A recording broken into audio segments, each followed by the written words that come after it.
StudyHardForLife.net. I'm your host, Larry Peterson. What is the purpose of life? What is the meaning of life? Why is there existence? Why is there something instead of nothing, like Aristotle asks? Well, we know that everything began in time and space. We know that there had to be a beginning.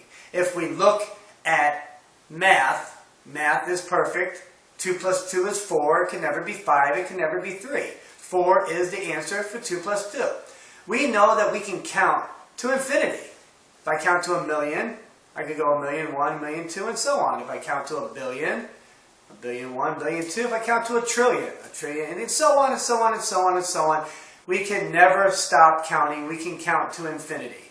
So for us to be here in 2015, January 23rd, 2015, at this very moment in time, if I were to count backwards, I could never get to the beginning. If everything has always been here, we can never get back because we can never count far enough back. We live in time and space. So that point alone proves for us to be at this moment in time, January 23rd, 2015, there had to be a beginning. There had to be a first moment to count to this moment. So knowing that, and even scientists will agree with that, there had to be a beginning. There had to be a start. Well, why is there everything around? Why is there something instead of nothing?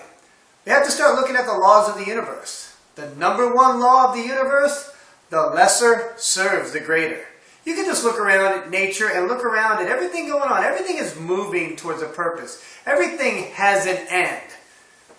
Dirt serves the plants. Plants serves the animals. Animals serves men. But what does man serve? Man is the highest of all created creatures because he knows he is the highest created. Man has the ability to reason. Man has the ability to contemplate his own existence. Man has the ability to look at a sunset and take in beauty, to compose music. These are called faculties, and they could not have come from the lesser because of the number 2 law of the universe. Something cannot give what it does not have. A rock cannot create a fish cannot create a tree cannot create a horse cannot create a human. Why? It does not contain within itself what is needed to create something greater. If you ask me for a diamond, sorry, I can't give you a diamond. I don't have one.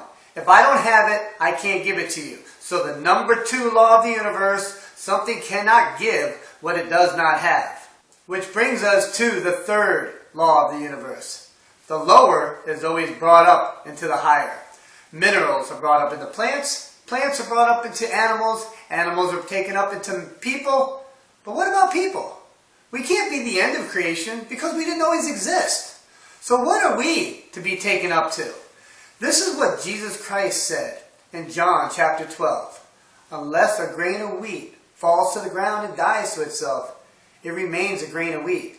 But if that grain of wheat falls to the ground and dies, it produces a rich harvest.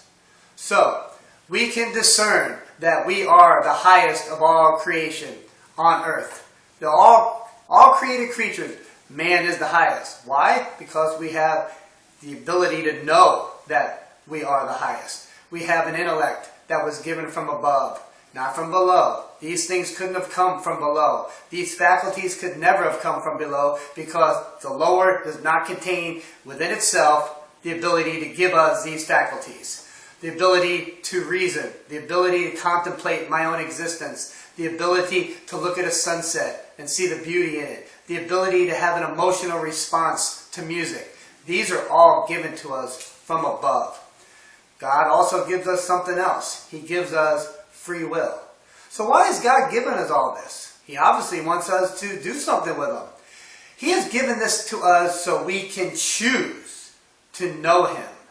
So we can know something of God. So we can choose God. We can learn about God. And we can choose to know Him, love Him, and serve Him. There's no animal. There's no fish. There's nothing lower than us that is contemplating its own existence. Wondering about where its destiny is. Nothing. We are the only ones that we know this. This is given to us from God, our Creator.